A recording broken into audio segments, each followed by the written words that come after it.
What happens when a lone veteran decides to rescue a wild tiger from a trap, knowing that armed poachers are lurking nearby? What happened next changed not only his life, it turned the entire jungle hierarchy upside down. Let me tell you something right up front. If you ever find yourself standing in the middle of a jungle, holding a first aid kit in one hand and a prayer in the other, while staring down a full-grown tiger caught in a steel cable, you've already made a long series of questionable life choices. My name's Mike Donnelly, ex-military medic, now wildlife vet working solo in the back end of southern India. Don't ask me why. Maybe I got tired of cities and people shouting into phones.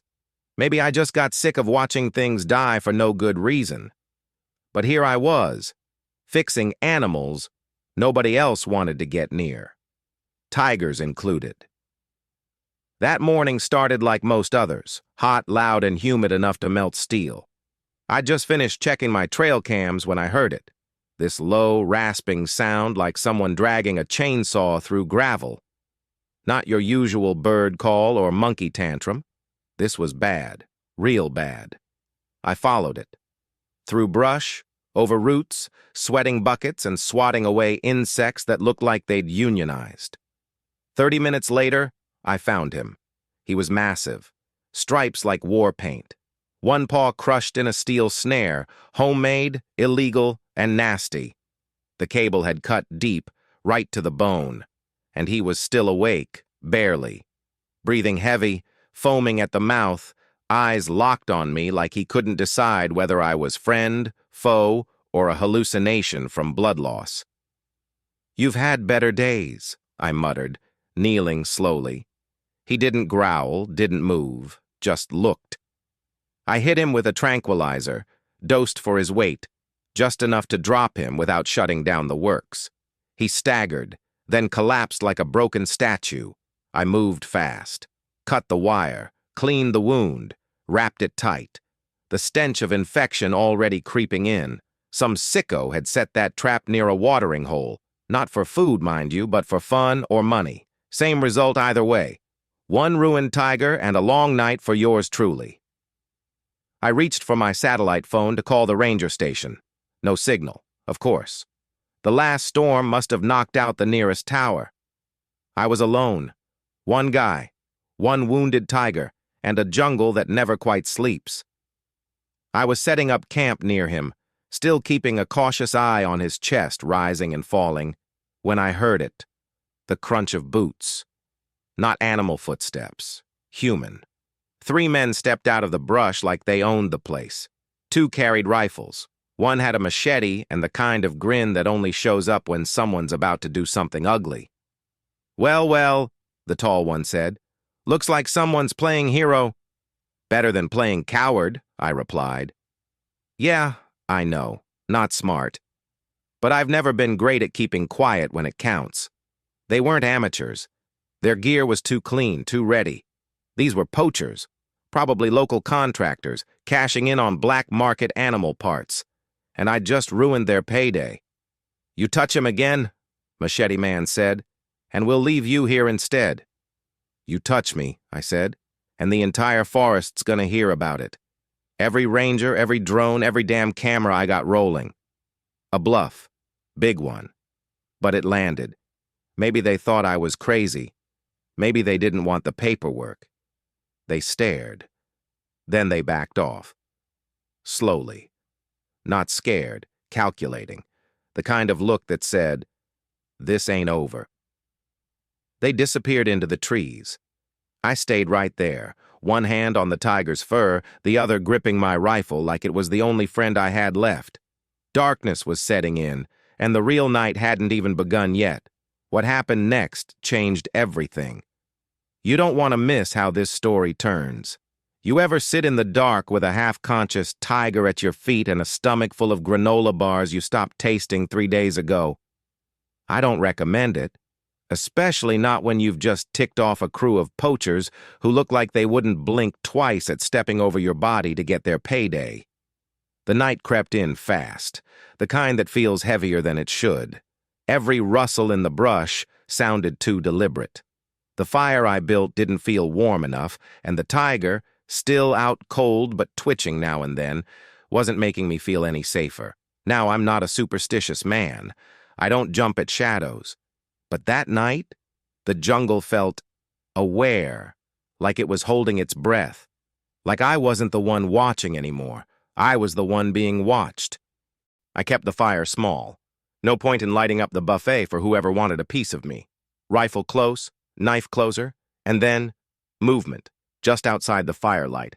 Low, heavy, not the quick, careless crashing of a boar or the light pads of a deer. No, this was slow, precise. I stood up, calm on the outside, stomach in knots on the inside. I didn't say a word. The jungle's not the place for speeches. And then I saw them. Eyes, not one pair, three, gleaming amber in the dark, moving in silence, circling like ghosts with claws. Tigers, full-grown, healthy, angry-looking, though maybe that was just me projecting. For a few long seconds, we just stared at each other. Me, standing like a scarecrow with a med kit and half a spine left, and them, moving like a unit. They weren't just here by accident. Tigers don't do group hugs unless you're a mother with cubs or a pack bound by something real, like blood. And that's when it clicked. The one I'd saved. He wasn't just some lone wanderer. He was part of something. Family, maybe. A coalition. Not common, but not impossible. And these three, they were here for him. Now my rational side screamed, "Back up, slowly, no sudden moves." But my mouth had other plans. "Well," I muttered, "if you're here to finish me off, at least let me grab a clean shirt first." One of them stepped forward, not pouncing, just approaching. Not a sound. Closer now, a whisper away. And then it looked down, at him, at the wounded one, sniffed his side, snorted, looked back at me, and I swear, I don't care how crazy it sounds, there was recognition in its eyes. Not gratitude, not some fairy tale emotion, just understanding, like it knew I wasn't here to harm him, that I'd stayed when I could have run, that I'd protected what mattered to them. They didn't growl, didn't bare teeth, just stood guard for the rest of the night. Let that sink in. 3 apex predators stood around us like sentinels. They didn't sleep, didn't move much, just watched. Watched me, watched their brother, watched the damn woods like they were daring anything to get close. I didn't sleep a wink, obviously. Hard to nod off when every breath could be your last, or your invitation into something bigger than you. And then just before dawn, they left, silent. No drama, no show. They melted back into the jungle like smoke.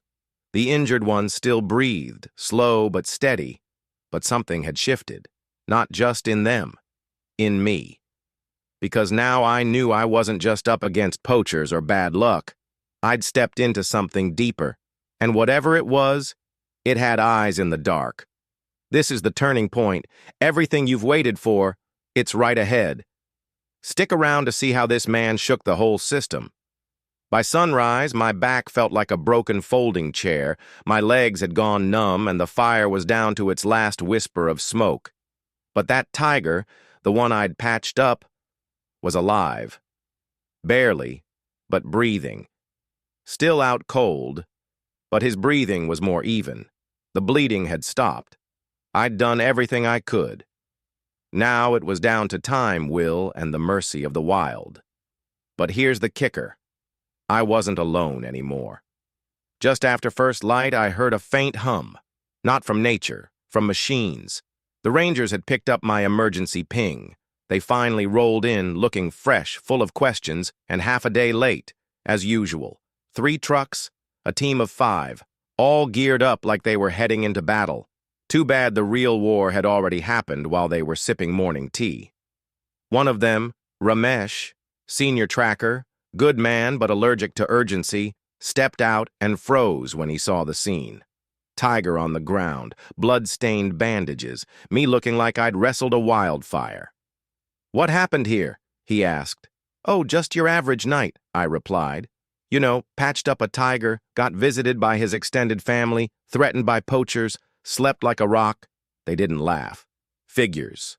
I explained everything, from the trap to the poachers, the standoff, and those other tigers that came in like a silent army. I didn't embellish a word. I didn't need to. The truth was already unbelievable. Ramesh frowned. 3 more tigers? At night? Yeah. And they didn't blink. They guarded him like he was royalty. He didn't say anything for a moment, just looked down at the injured tiger, then back at me. You realize they don't usually do that. Not for each other, and definitely not for humans. Guess they missed that memo. We loaded the tiger onto a stretcher, carefully, with more respect than I'd seen people show each other lately. He was going to be taken to the nearest rehab enclosure, one where he'd be monitored, treated, and, if lucky, released again. And just when I thought the jungle was done surprising me, we heard it. Roars, distant but clear, more than one. But everyone stopped. The hair on my neck stood up. Ramesh muttered, "That's them." The tigers had followed us, not close, just enough to make a point. Now listen, I'm not saying they were thanking me. Tigers don't send fruit baskets or leave notes. But that sound? That was no random call. It was a statement. Something had shifted out here. Lines had been crossed, not by the animals, but by us, and now it felt like the jungle wasn't going to take it lying down. A week later, we caught the poachers.